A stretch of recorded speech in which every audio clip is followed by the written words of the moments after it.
London is the place for me. London, this lovely city. We're going to be, well, first of all, I'll introduce who's here.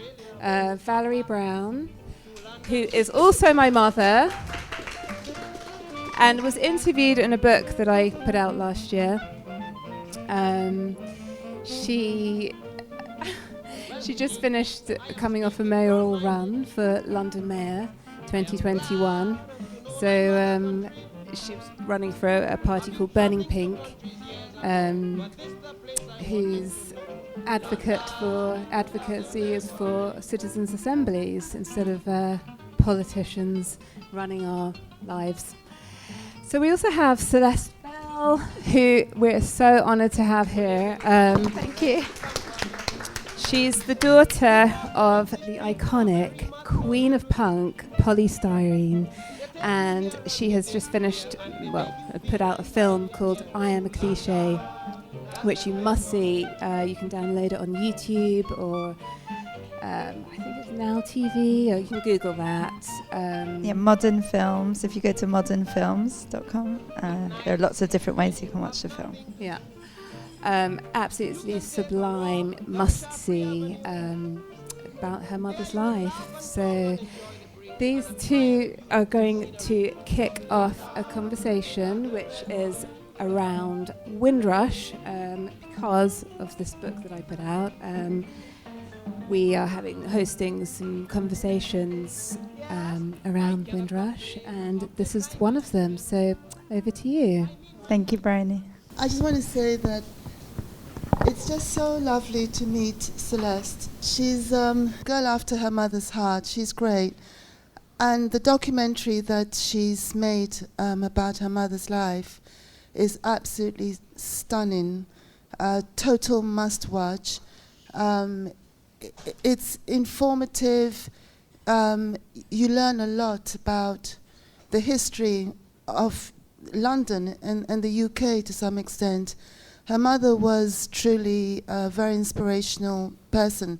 I've only met Celeste once briefly, and I think that she's on a journey to do something pretty wonderful. She already has done something amazing. I think it's just the beginning. So before we have a chat, I just wanted to set the scene a bit, which I'm sure you're all really familiar with, of Celeste's mother, Styrene's, her life and where her success and her fame stemmed from. And this was London or Britain in the 1970s. And it's like her mum was, the stars were perfectly aligned for Styrene, Polly, we can call her, to be born and to be 18, 19 years old in 1976, when punk was just bursting out and she was just tailor-made to be part of it and to be an inspiring figure in the whole story of punk. And 1976 was a terrible time for this country. It was a very grim time. And I think it's probably been said many times, but the world was like in black and white in this country. And I'm only a few years older than Styrene. And but I think that we kind of shared something in the sense that we were both, she was born here, but I was born in Ghana. I came here very young, but I came from Africa.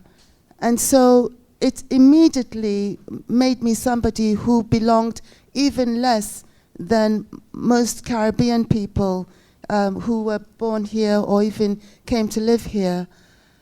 In the 60s and then going on to the 70s, as I said, London was a very grim place. There were protests, there were strikes everywhere, there was fuel shortage, even water shortage. Dole queues, which were absolutely massive, unemployment. It was a pretty sad place and very chaotic. And I think that all the youth of that time begun to get very angry and resentful. I think for black kids, it was about the fact that they were suddenly realizing that they were in a situation, in a country which didn't accept them. And they were angry first with their parents for not rebelling, I suppose, against the institution of Great Britain, rebelling against the police, rebelling against the way they were treated as second-class citizens. At that time, all around this country, and especially in London, you know, there were signs up in the streets, sort of graffiti, like, what was it called? It was like, basically, niggers out and all that kind of stuff, you know. So this was just something you casually could read on the walls of the streets as you walked around. And anyway, I'm forgetting where I'm going.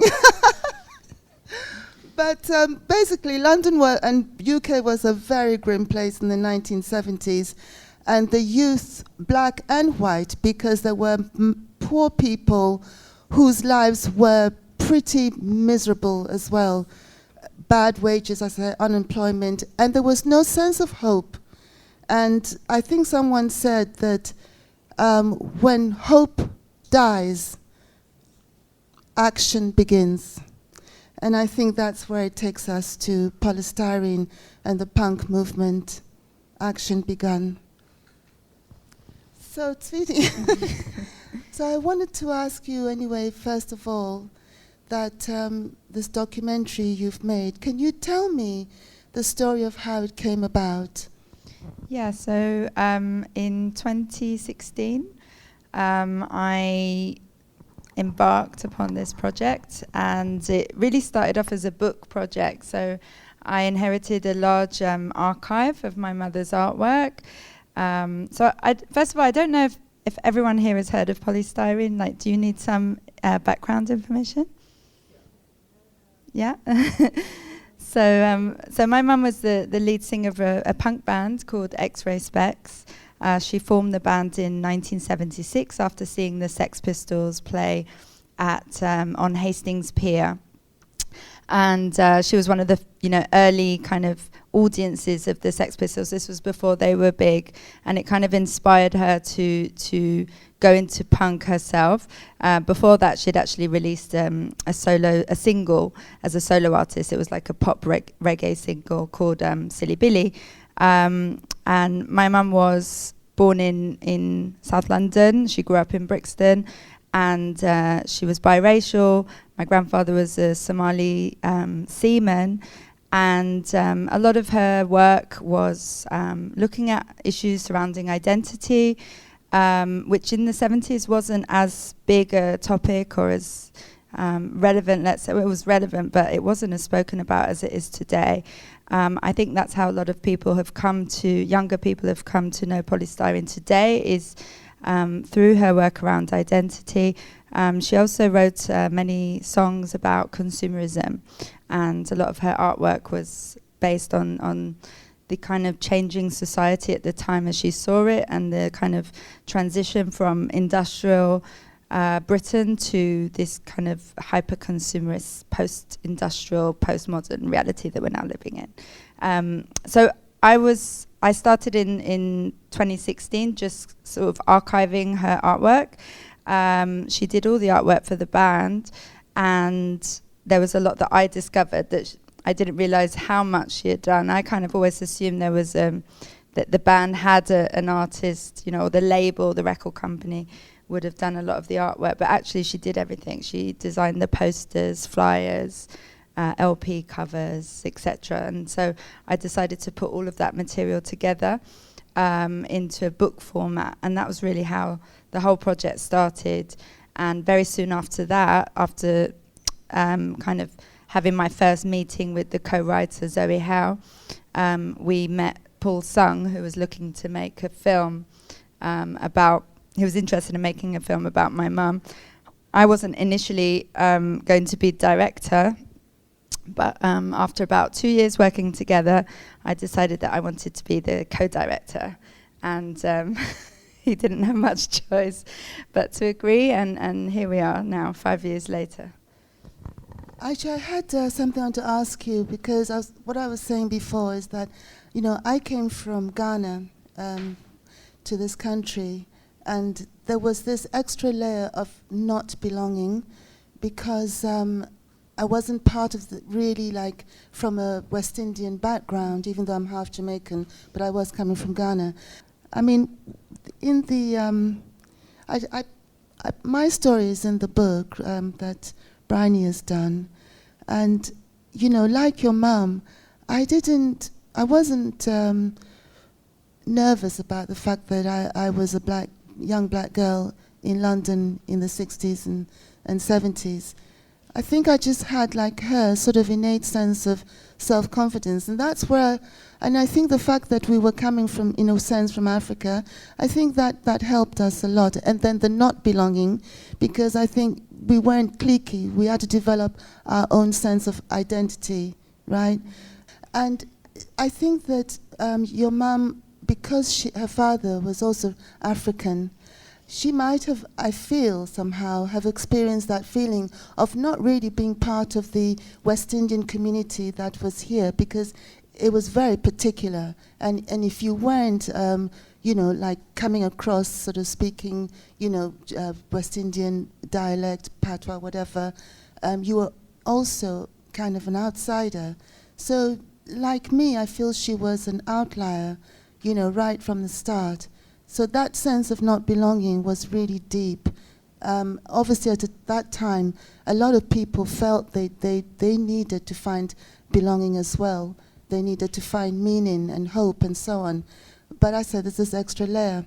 So for me, what happened was that I think I turned more to the white culture, because actually English people were more accepting of me because I wasn't, I said, somehow it just worked better for me, because I was not really accepted by the few African people that were in this country and not accepted by the Caribbean community. And I was thinking that's why Polly also turned to punk and the white culture rather than, even though there were elements of ska and so on in her music, but it feels very much like it was a white culture thing. Yeah, I think, my mum grew up biracial at a time when there were very few people of mixed heritage in the UK. She was born in the 50s, late 50s, and so she was really part of that first generation, pretty much of course there were biracial people before, but where there was a significant number of biracial children. She was really at the forefront of that huge social change. So it was really difficult for her. In fact, my grandmother, my mother was born in Bromley, which is a suburb in the south of London. And at that time, it was very middle class, very white. And my grandmother decided to move my mum and her brother, move with them to Brixton because it was more multicultural. At the time, it was beginning to be multicultural. It was, but there were still pockets of, it was quite deprived neighbourhood, and it was still predominantly white working class, actually, when they moved. But there were, it was kind of a growing Afro-Caribbean community mainly. And so my grandmother felt that would be a more welcoming environment for my mother and her brother. And in fact, it was, in many ways. It was much better than what she'd come from, where, there'd be very nasty looks in the street and people, saying things under their breath, unpleasant things. So it was better in that sense, but it was still very tough. And as you say, I think my mother felt like she didn't really belong in any community. Also, the Somali community at that time was very, very small. And it was just kind of in the East End. And it was this seaman community of Somali seamen. It was all like 90% male. And my grandfather was part of that. There weren't any, very many young Somalis or even women. So my mother didn't really feel like she connected or had much in common with the Somali community. And in Brixton, there were no Somalis at all. So definitely she felt like an outsider, and punk was, I think, you know, it was, you know, in all the disenfranchised exactly. people, big time, yeah. Yeah. So yeah, I mean, so Polly was in 1976 just where she belonged and where she had to be, because punk was where everybody who felt absolutely alone and hopeless were gathering together to change society and find belonging. Yeah, White Riot was brought out by our same distributor, Modern Films, and they both our film and White Riot actually talk about rock against racism. So my mum played a big gig in 1978 in Victoria Park. It was organised by what is now Love Music, Hate Racism, and it was called the Carnival Against Racism, because it was inspired, the whole movement, the rock against racism movement, by a comment, I think it was Eric Clapton on stage during a gig. He actually sort of vocalized his support for Enoch Powell, and said Enoch Powell was right. And I think Rod Stewart was another one that was associated for a time with the NF, the National Front. And so a group of people, they decided to try and get all these musicians to stand up against racism. And that was the first gig that they organised. My mum played with her band alongside The Clash and Tom Robinson Band. And that was a really significant... It was very historic, wasn't it? Yeah. I think there were like 80,000 people, something incredible, yeah. I mean, that's just such a happy piece of information, isn't it, of the history of this country, you know?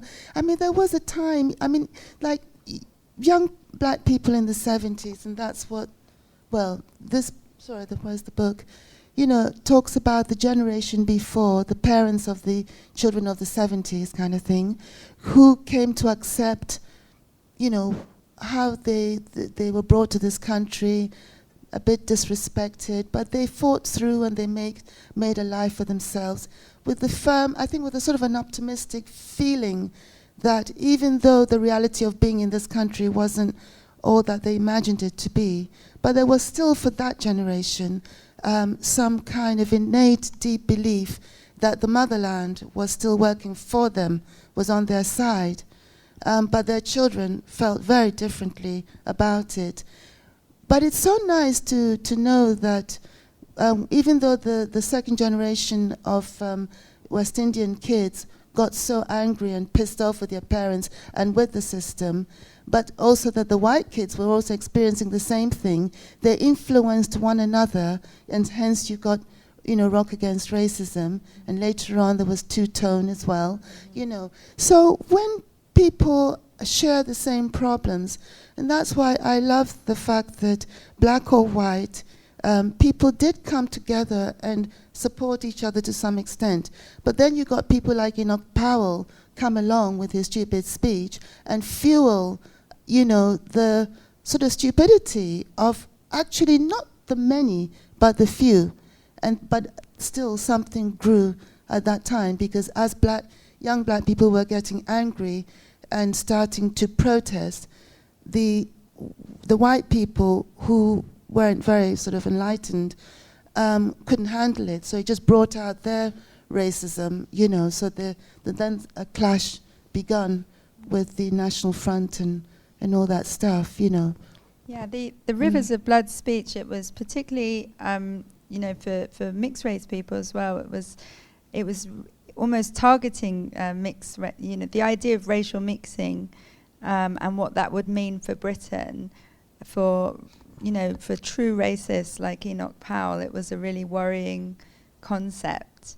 And even not long before, you know, miscegenation, that was the term. Miscegenation. So that was what race mixing was described as. And in the United States, just, you know, I think even up until the 50s, there were laws against miscegenation laws, anti-miscegenation laws. And in this country, even if it was not illegal, it was actually a really heavily frowned upon idea that there would be interracial relationships, biracial children. And I think, Enoch Powell was he was suggesting that would be the downfall of Britain. Yeah. So, for the making of Britain. Yeah, and for kids like my mum, I think that was very damaging to hear that, because you would feel basically like an enemy from the moment you were born, the enemy within almost. Polly's really, really cute in it. She was also a designer. She designed her own clothes, and actually I'm wearing this particular hat because often she was wearing some kind of military style hat, so this is to honor her, right? But she was just a very creative person altogether and fearless. So I wanted to find out more about what happened, with her. Just obviously 1 minute she was kind of a big deal, recognized around the world. She played in America and so on.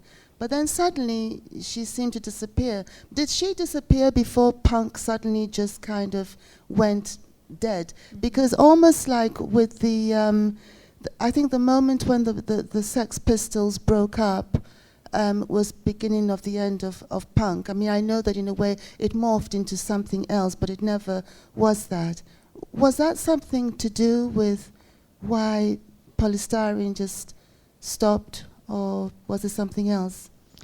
No, I think she actually left she broke the band up in 1979, I believe. And no, I think it wasn't because punk was ending. Also, my mother actually didn't consider herself a punk. She always thought of herself and her band as new wave, which was, it came after punk. So they were quite well positioned, I think, to have continued. But my mother decided to leave the band. As she created the band, her leaving was essentially just, terminating the whole project. And she had many reasons, but principally it was her mental health. So she suffered from a very, very bad nervous breakdown in, around 1978, her first breakdown. And it became very, very difficult for her to perform live and to keep going on with that lifestyle, which was very, very not conducive for her mental health. That was one reason. And the other reason is that she wanted to change the type of music that she was doing. So I think a lot of creative people, they do get, they get bored and they want to do something different. And she'd done it for 2 years and she was kind of over it. And she wanted to explore different styles, different sounds. And that wasn't really well received by, so she went from punk to kind of folk, I don't know, like almost sort of chill out, kind of proto chill out. Something similar happened to Bob Dylan when he went from being that sort of raw folk singer and then started adding strings and singing in a slightly different voice. People didn't like it. They said he'd sold out. Yeah. But actually, I guess, if I can get these on for a moment.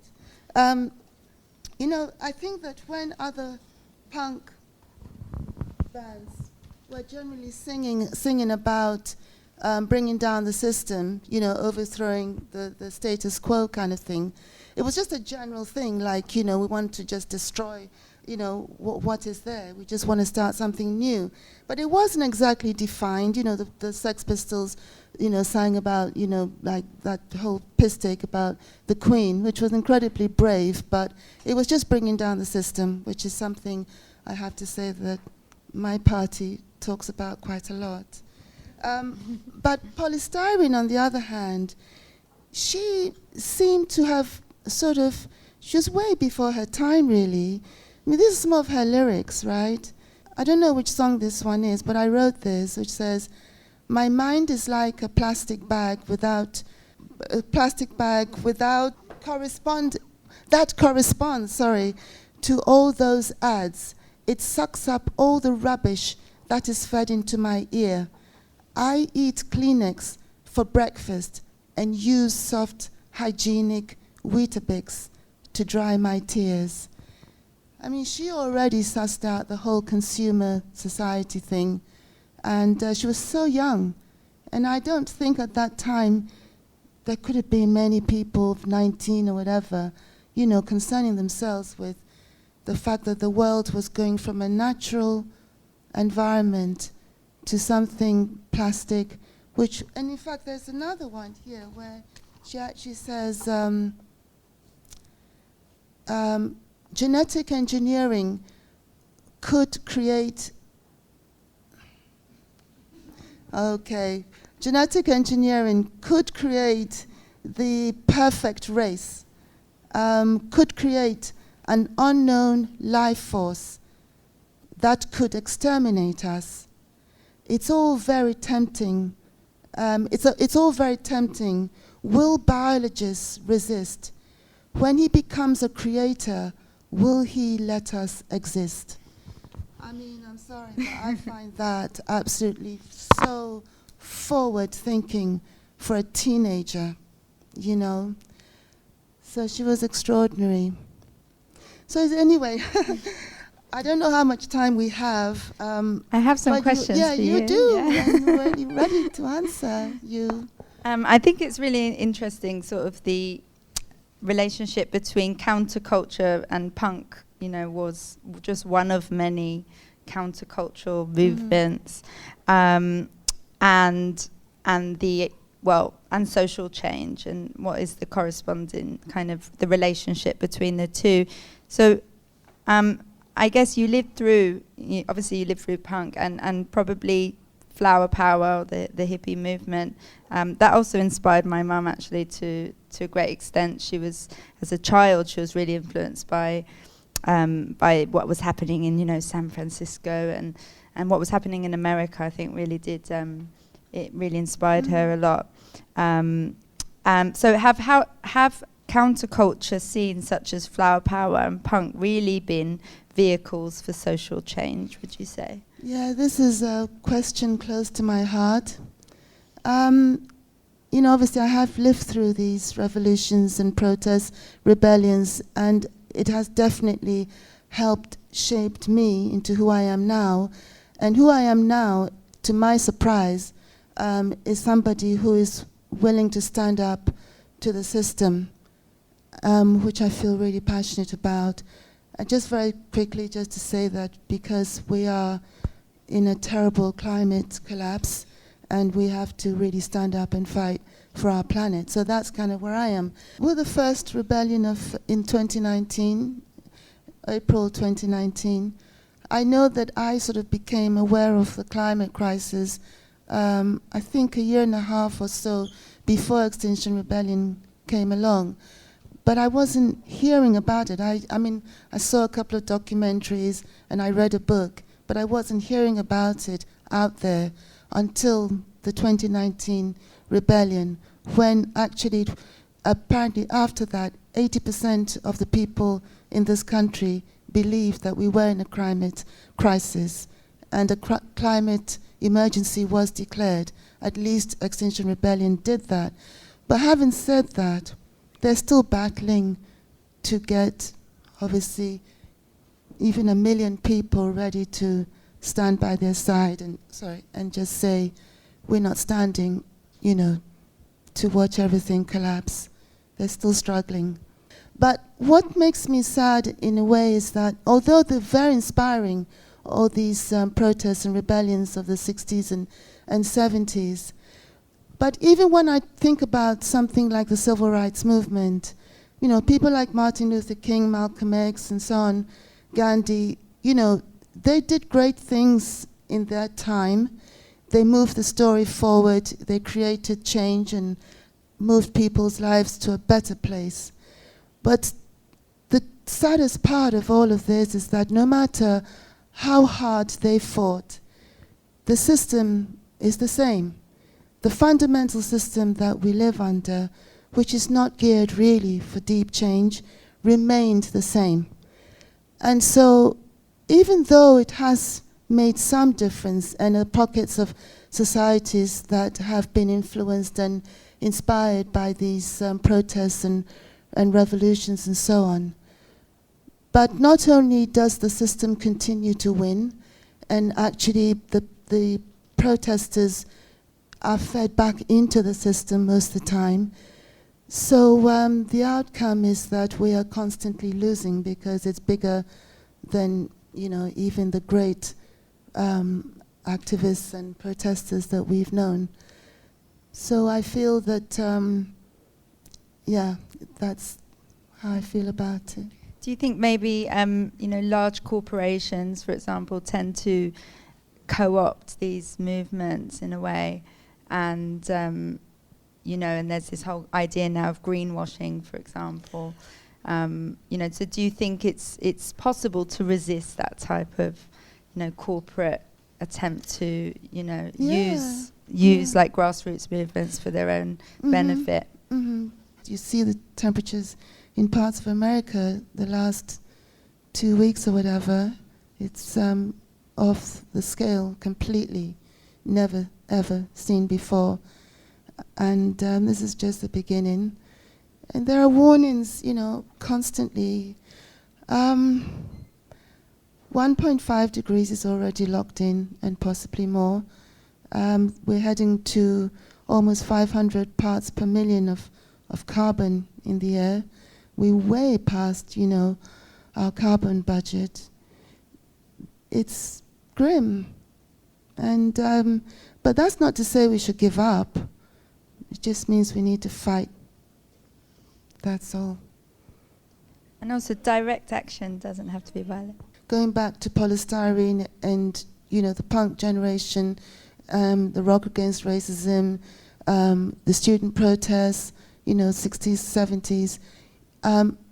You know, as you know, the counterculture in America, as well as the punk movement, was the most threatening movement for governments at the time.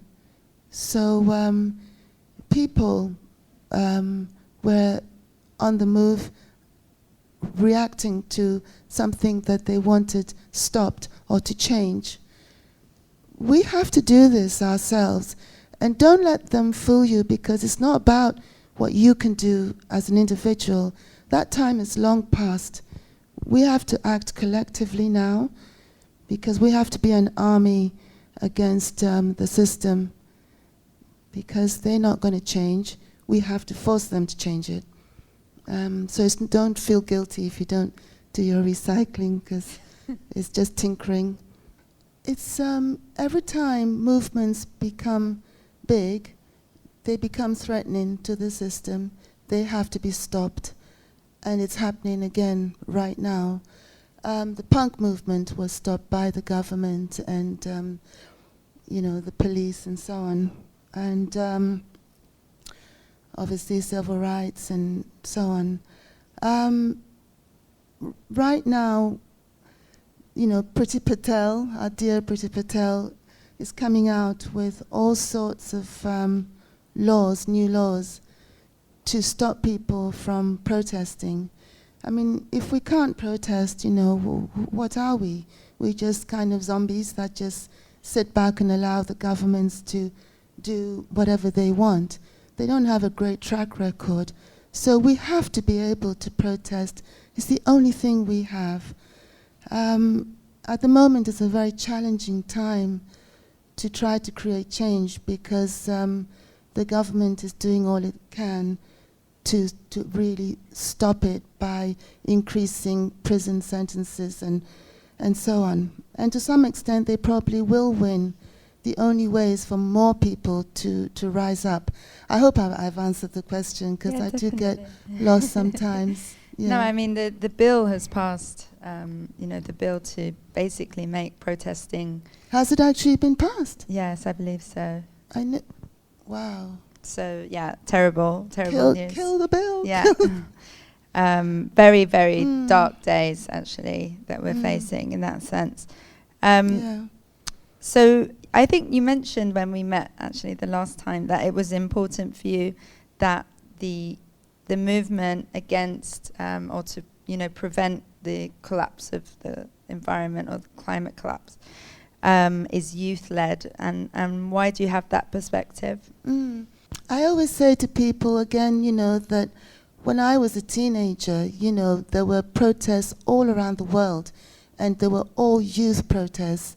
I mean, when you're young, you're fearless, right? You think everything is possible. And, you get older and you kind of get sort of settled, and you've got to pay your mortgage and, look after your kids and all these kinds of things. But when you're young, you're free. And I think hopefully kind of reckless.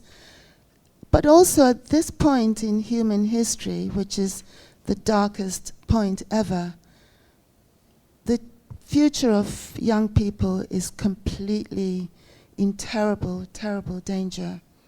And most of the people in protest movements are kind of middle-aged people. They're white. They always say they're white. They're middle class. They're mainly men. And we need to change this. I think that young people will have less severe court consequences. Mm-hmm. I mean, if you're 17, 18 and you block roads or you do something big, as a protest, they're less likely, the authorities, to give you a harsh sentence. But also, it's their future they must fight for. It's just so critical.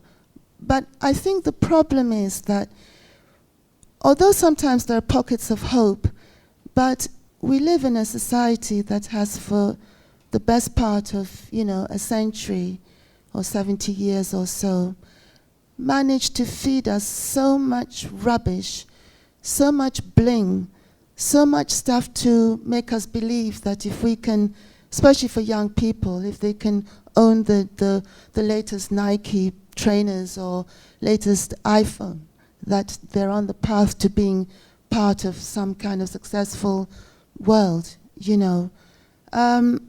The whole thing of advertising, I don't need to preach to you. You all know it. But it is really bad because, when I was a young person, we had plenty of time. We had time to reflect on stuff. Whenever anything happened, we had time to really take it in and talk about it for a hell of a long time. It didn't just disappear in a flash. But for young people now, they're up against an enemy, an unseen enemy, but it's deeply embedded in every bit of their lives, and it's taken away almost, their ability to see straight, to think straight, to have properly original thoughts and dissect things, because everything is moving so fast. But also we all know from our experience with social media, with being on the internet and so on, that it almost also, that whole thing about your attention span, there's all that as well, Also it's values. I think we have lost some values, and the whole consumer society is created to destroy the sense of values and family life and all the things that gave us some good foundations when I was young. So, young people, I'll be out there in schools and everything soon, if they'll allow me to come and talk to them, because we need to get young people to revolt. We don't have to do things that push us to the brink of what we are capable of doing as just ordinary human beings. But the people can have the power, and that's what I'm working for, along with, some other people here and there. I think you raised some important points, especially in regards to social media, because it has this potential to be a very powerful force for change, a very powerful tool, and we've seen it used in that way. But I feel personally that it's it's something that equally liberates us and also imprisons us, and it seems to, I think, actually hamper significant change, and maybe it's, as you say, the attention span issue. So it's quite easy to you're bombarded by messages, and you're bombarded with information constantly. So we live in this hyper kind of, today, we live in this digital economy increasingly, where we're just constantly saturated with information. So it's really hard to filter all of the noise and actually like focus on one thing for a long time. I mean, even on a very basic level, I find it really hard to finish a book. And I used to be an avid reader, you know, as a child. Me too, yeah. And that's becoming really difficult. So if I can't even finish a book, how am I supposed to, you know, keep my attention on one kind of social issue for long enough? And I think a lot of young people, but not just young people, this is everyone. In fact, some of the most, I would say, the biggest internet addicts and social media addicts I know are actually middle-aged people in their 40s and 50s. Oh, yeah. Yes. So yeah, like, do you think social media, how can we go beyond social media and how can we kind of unplug?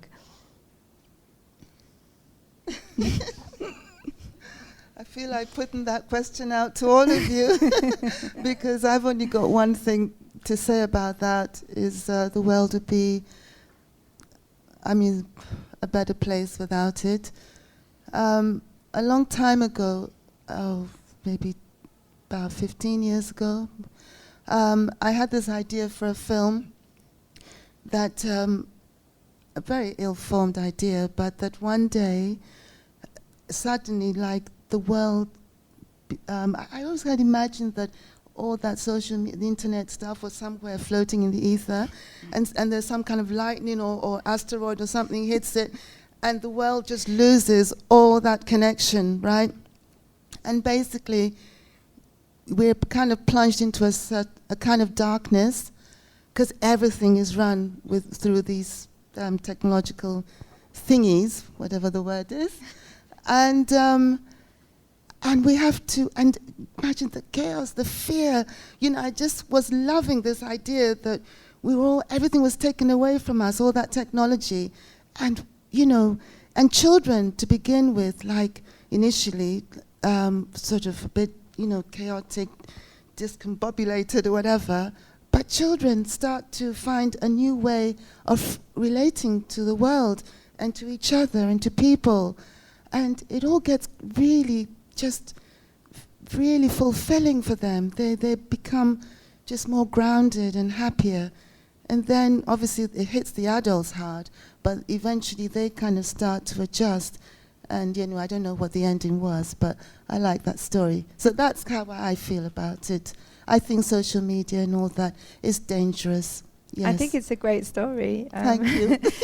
And I think actually this idea, this desire for everything to end in some spectacular way, and by everything I mean, yes, the digital everything, is, I think it exists in the collective subconscious at the moment. And in fact, you can see all the proliferation of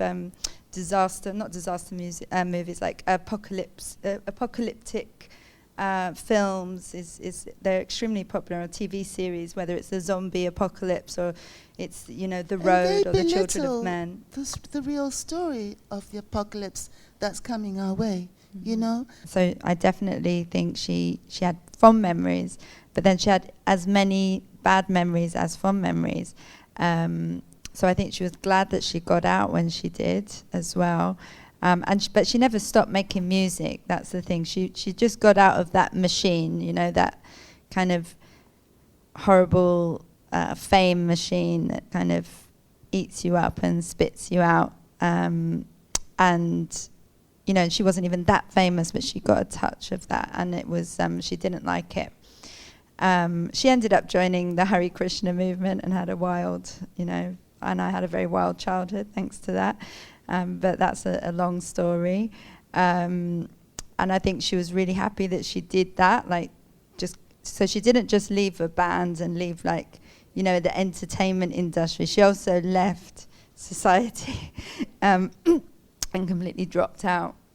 But that kind of ties into a little bit to what I asked about degrowth.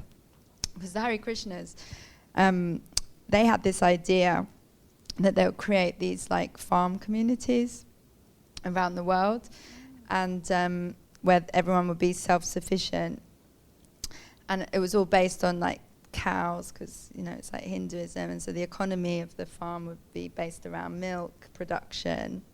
And cows are not slaughtered, of course, because Hare Krishna is a super vegetarian. And that was quite interesting. I mean, I'm not a practicing Hare Krishna, but so I'm not, super a fan of the religious aspect, but the social aspect and what they were doing was very low, as low carbon lifestyle as you can get. It was a real community. There's also this idea that human beings actually thrive in much smaller communities as well. So maybe that could be, not necessarily, obviously we're not all going to go and live in communes, but, this idea of getting back to smaller communities in a way. Maybe lockdown, I don't know, all of these things, I'm trying to connect them, but that lockdown could have led to something more positive like that. If all the energy that government had put into developing vaccines, for example, which are good and important, but some of that energy could have been used to think about what comes next. Yeah.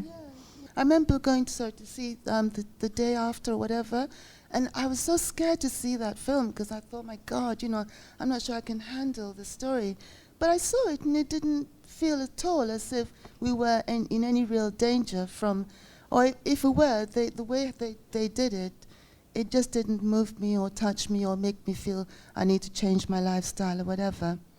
But yeah, for young people, and I know I have friends who have teenage children who are unable to hold a conversation, and they literally either have to communicate with their friends through some device or other, or they say nothing, And it's just the beginning of the danger of it, but the real danger is that we switch off very easily when we need to switch on to the really important crisis that we're in.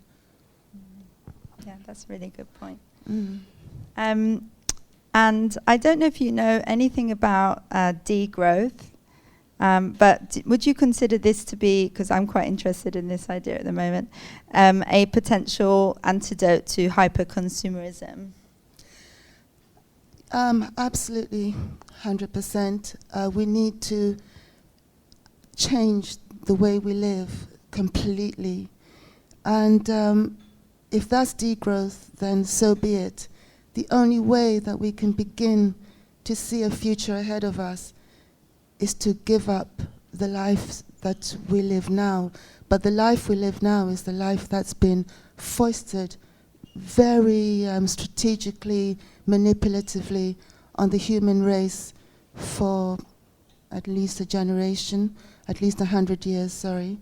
And but for me, degrowth actually means, they're talking about economic and financial, growth, right? Or degrowth, rather. But the growth that we gain is that we learn to care for one another. We learn to care and live a life that's going to actually give us a future. We learn to think about one another, which is really important, and get some values into the equation, which actually means that there's just so much that happiness and not striving for the stuff that we've been told for so long we should be striving for. We can be happy with far less. But I think that there's also the green economy, which is a real thing, right? People have worked it out, and it can sustain growth, very much so, and it's probably the only thing that can. So people who talk about degrowth are lying, actually, in a sense. We need to degrowth the fossil fuel economy, and we grow a green economy, which not only makes for a planet that we possibly could survive on, but also a survival which means that humanity regains its humanity towards each other. I can't imagine anything more beautiful than that. So my last question for you really is, are you an optimist or a pessimist?